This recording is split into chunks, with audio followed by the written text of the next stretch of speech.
Petrolheads, j'ai la chance aujourd'hui de vous présenter une légende du monde automobile, une légende de rallye, la Subaru Impreza WRX STI. C'est celle de mon ami Zaki El Freddy, champion de drift du Maroc. Enfin, plus pour très longtemps parce qu'il va s'en séparer, elle a à vendre. Et dès que j'ai su ça, je lui dis attends, on est obligé d'en faire une vidéo pour l'immortaliser et aussi découvrir le monde Subaru. Parce qu'on connaît tous Subaru, ça nous rappelle tous le rallye. Mais je me suis rendu compte qu'en fait, ce serait assez cool de découvrir ce monde en détail et comprendre tout ce qu'a fait le mythe de cette galaxie-là.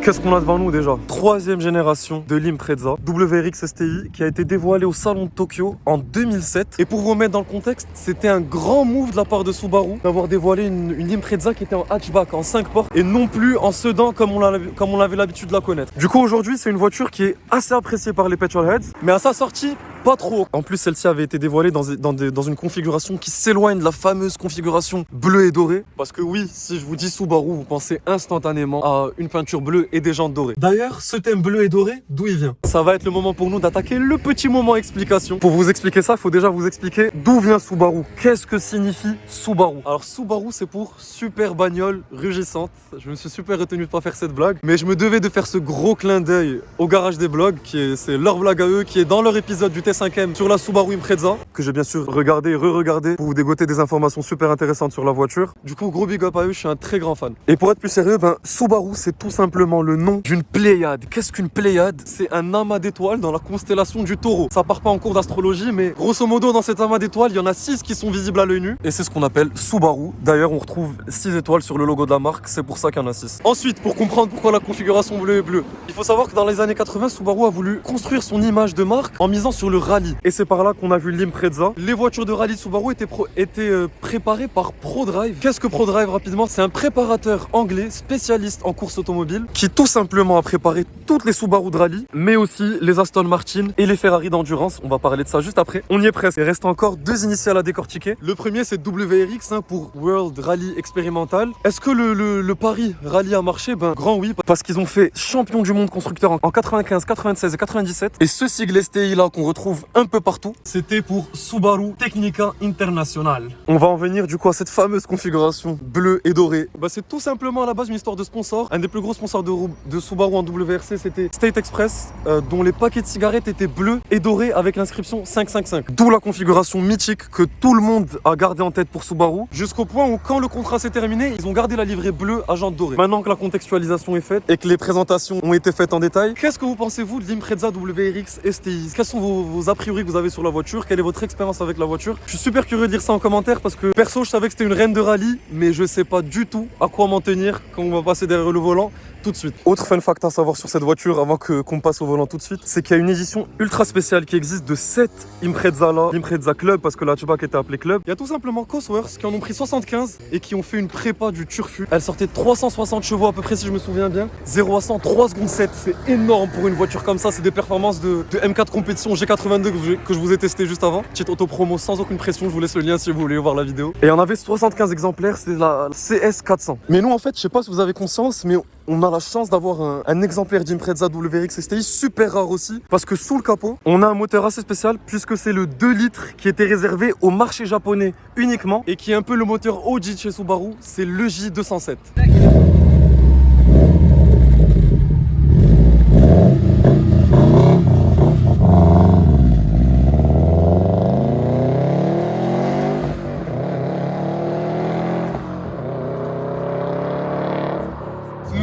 Sifflement du turbo avec ce son du moteur boxer parce que justement cette J207 c'est un 2 litres 4 cylindres turbo boxer, moteur à plat très singulier de la part de Subaru et c'est un turbo twin scroll donc à 2 entrées comme sur le N55 de la M2 par exemple, à la différence du 2 litres 5, le moteur qu'on retrouvait dans le reste du monde qui était un monoscroll. Donc ce moteur là il chante un peu différemment et il rugit jusqu'à 8000 tours minute. En plus on a une belle ligne inox qui a été faite sur mesure pour la voiture, c'est un régal de son. Et ce 2 litres 4 cylindres il faisait du coup 308 chevaux pour 422 Nm de couple. Le 2 litres 5 lui en faisait 305 et le 0 à 100 était fait en 5 secondes 2 pour un hatchback quand même de 1500 kg. Et ce boxer là c'était vraiment une des signatures de Subaru parce qu'il a pour avantage d'abaisser le centre de gravité de la voiture et de la rendre par conséquent plus performante, notamment en rallye.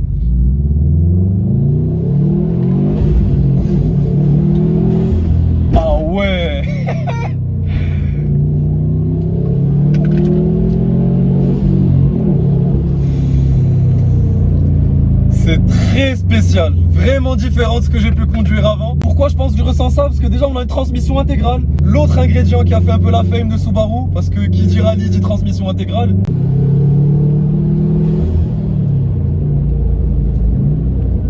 Ça freine bien. Le ressenti de la direction est très particulier. On n'est pas du tout sur une voiture hyper incisive. Au contraire, il y a pas mal de roulis. J'ai l'impression que je pourrais être sur des chemins boueux et que tout se passerait très bien, quoi. En plus, j'en profite sur le fait qu'on soit sur un énorme parking, un petit circuit improvisé, parce que je voulais vraiment conduire cette voiture en étant à l'aise et pouvoir essayer de voir un peu son potentiel, même si, comme le disait Zaki, c'est vraiment compliqué d'exploiter la voiture à son maximum. Le 4 roues motrices n'est pas forcément synonyme de plus facile ou plus de performance. Au contraire, c'est une transmission intégrale qui demande une conduite totalement différente. Et ça se ressent, surtout avec le turbo là qu'on a, on le ressent beaucoup. En tout cas, super émotif comme conduite, comme ressenti brut. Est-ce que vous entendez le rugissement que fait le moteur? Gros crush. Wow. Là, on est sur de la japonaise de qualité. C'est super addictif d'entendre ce turbo siffler en fin d'accès quand tu lâches la pédale des gaz. Et aussi concernant les suspensions, parce que oui, la direction est différente de ce qu'on aurait pu attendre d'une voiture sportive. On est plus vers une configuration rallye. Regardez encore maintenant. On mange les virages, mais d'une manière très différente. On a presque envie de glisser. Oh. Les freins sont là. Beaucoup de motricité de la part de la voiture, on sent qu'il n'y a pas de puissance qui est perdue. Et comment ça se passe côté suspension? J'étais très intrigué par ça, parce qu'on a des McPherson devant, donc des suspensions qui sont plus utilisées dans des tractions, qui ont l'avantage d'être super confortables, mais moins de tenue de route en virage. Wow, regardez là comment on l'a pris. C'est trop particulier, je le répète. On n'a pas du tout la sensation de fermeté d'un hatchback ou d'une propulsion typée circuit. Donc McPherson devant, et derrière on est sur une suspension à double triangulation qui elle donne cet avantage de bonne stabilité et de bonne motricité en virage. Je suis content en fait de conduire la voiture sur cet espace là, ça me permet de bien plus la connaître et de me faire une expérience un peu plus concrète de la Impreza STI, WRX STI. Et d'ailleurs je vous disais que j'avais pas trop conduit de choses qui ressemblaient à ça, parce que les concurrentes de cette voiture, de manière moderne, je pense tout de suite à la Yaris GR, qui pour l'instant il n'y a pas encore d'exemplaire au Maroc. J'espère un jour pouvoir mettre les mains sur le volant de cette voiture, ça pourrait être trop intéressant de comparer la GR à celle-ci. Après à l'époque sa grande concurrente c'était aussi tout ce qui se faisait au Japon, hein. Je pense notamment à la Mitsubishi Lancer Evo. Après je me demanderais ce que penserait un conducteur de Golf 7R par exemple au volant de cette voiture là.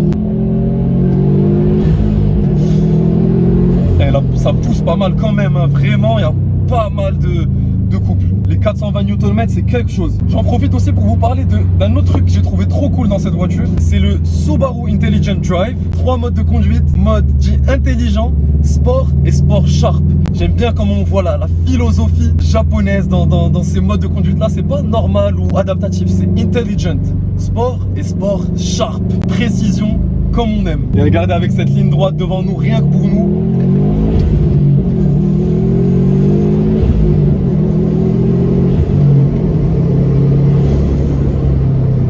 Pas très haut en vitesse, mais on monte très vite en sourire et en bonheur.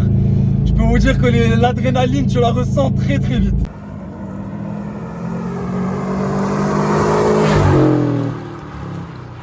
Pour moi, un grand facteur émotionnel dans cette voiture, hormis la conduite, c'est la gueule qu'elle a. On reprochait un peu à la WRX normale d'être un peu trop sage. Ça a été corrigé avec la STI qui est plus large. Tout de suite, ce qui saute aux yeux et qui est un des éléments phares de Subaru, c'est ce hood scoop. Cette grosse entrée d'air ici sur le capot qui, comme vous le voyez, arrive directement au radiateur. Et une prise d'air centrale pour venir refroidir le moteur aussi. D'ailleurs, vous l'avez remarqué, on a un rappel STI à l'avant, sur les côtés et derrière. Et vous êtes assez observateur, vous remarquerez que c'est pas vraiment du rouge, c'est du rose. Et pourquoi le rose? Parce qu'au Japon, le rose rappelle les fleurs de cerisier, ce qui est synonyme de renouveau. Et on comprend bien ça avec le renouveau qu'a voulu instaurer Subaru en s'engageant dans le rallye et en se créant cette nouvelle image de marque bien authentique. Je sais pas si vous kiffez ce genre de détails, je sais que ça peut paraître inutile d'un point de vue automobile pur, mais moi j'adore ce genre de détails, comprendre le pourquoi du comment, qui va jusqu'à pourquoi telle couleur, ça me fait kiffer. Dites-moi si vous aimez aussi ce genre de détails en commentaire. Avant de vous parler d'un des autres trucs super forts dans l'esthétique de cette voiture, c'est déjà le look hatchback. Je sais pas vous, mais moi j'adore. On a des légers élargissements ici à l'arrière, un léger becquet ici. L'autre élément super important de l'extérieur,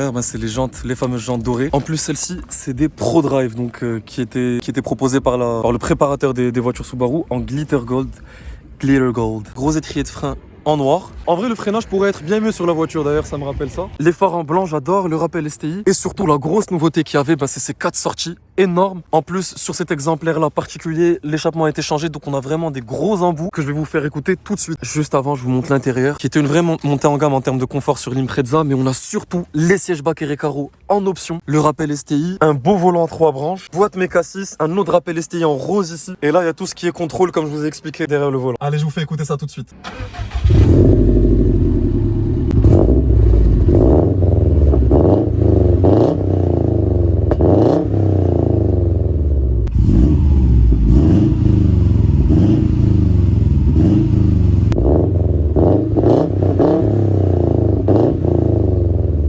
En plus de traction control et des modes de conduite, on a bien sûr, avec cette voiture à transmission intégrale, un différentiel central qui est contrôlable par le conducteur. Et c'est ce qu'ils ont appelé le DCCD, le Driver Controlled Central Differential.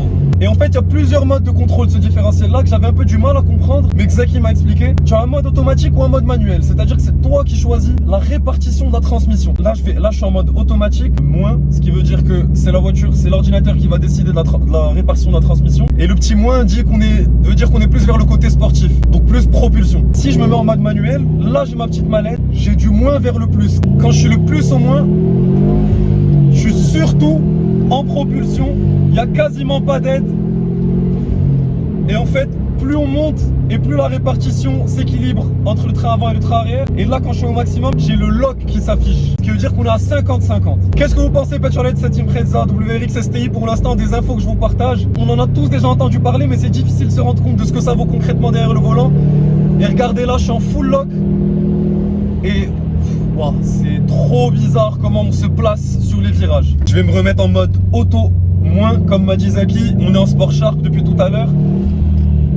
Et je comprends vraiment ce qu'il m'a dit sur le fait que la voiture se conduit avec le roulis. C'est une conduite très très différente de ce dont j'ai l'habitude. Je le répète, mais c'est vraiment ce qui frappe le plus quand tu conduis cette voiture-là. Et d'ailleurs, j'ai la réserve d'essence qui vient de s'allumer. Elles sont réputées ces STI pour beaucoup consommer. En conduisant gentiment en ville, on est sur du 11,8. Et je suis curieux de savoir, Petrolhead, vous, comment vous la voyez cette voiture-là? Est-ce que vous verriez prendre une voiture comme ça par pur kiff pour voir ce que ça donne ou pas? D'autant plus que faut savoir que les Subaru, elles sont pas la réputation d'être les voitures les plus faciles à entretenir. Ça demande un gros entretien. Et c'est à la japonaise, quoi. Si tu en prends soin, tout ira bien. Et pour conclure sur la voiture, je sais pas vous, mais question découverte, j'ai pas été déçu. Est-ce que c'est une voiture à considérer aujourd'hui comme sportive? Je dirais un grand oui. Parce que déjà, t'as une gueule unique qui ressemble à rien d'autre, qui a toujours une aussi belle présence près de 15 ans après. Une sonorité aussi très particulière, un moteur de ouf qui est rageur jusqu'à 8000 tours et une transmission intégrale. Tiens à le rappeler, c'est pas vraiment mieux, ça vous garantit pas une meilleure efficacité en termes de conduite. C'est super différent d'une traction, une propulsion, je trouve. Comment prendre des trajectoires, comment prendre les virages, comment aller au bout de la voiture, c'est totalement différent. Donc est-ce que perso, je me verrais avoir cette voiture en ce moment? Pour l'instant, je m'y retrouve pas trop. Je préfère approfondir mes compétences de conduite en propulsion, en traction. Et après, peut-être m'intéresser à ça. Et en plus, ça te donne vraiment envie de la conduire dans des chemins boueux, dans plein de petits virages sinueux où il faut vraiment bien l'exploiter. Et ça risque d'être super intéressant. Donc franchement, si vous cherchez un hatchback qui est distingué, qui ressemble à rien d'autre, qui évolue bien, qui est bien aimé par les petrolheads, qui a une belle gueule et qui procure surtout, et ce qui est toujours le plus important pour moi, un sourire juste énorme à chaque accélération, c'est un super cool hatchback à choisir. Après, il y a toujours un après et un mais. Trouver une Subaru Impreza WRX STI, c'est super dur. En plus de ça, en trouver une en bon état, c'est encore plus dur. Et vu la réputation qu'elles ont d'être assez demandeuses en entretien ou assez imprévisibles, faudrait pas lésiner sur tout ce qui est historique d'entretien. Et voilà, du coup, je recommanderais pas cette voiture en premier hatchback. Après, au final, si t'as ça, tu peux dire que t'as une légende de rallye dans ton garage, une légende de rallye entre les mains à chaque fois que tu la sors. Et ça, c'est un côté super cool aussi. En tout cas, je tiens énormément à remercier mon ami Zaki de m'avoir prêté sa voiture et de l'avoir partagée avec nous avant de s'en séparer. Je vous laisse son Instagram au cas où vous serez intéressé pour acheter la voiture et aussi pour lui envoyer de la force. On espère le revoir en compétition très bientôt en drift. Merci à vous, Petrolheads, d'avoir vu cet essai-là. J'ai hâte de voir ce que vous en pensez. Vraiment, partagez-moi en détail votre avis sur cette Impreza WRX STI et si vous verrez avoir ça dans votre garage ou pas. Laissez un like et un commentaire pour aider au développement de la chaîne comme d'habitude et abonnez-vous pour pas rater les prochains essais.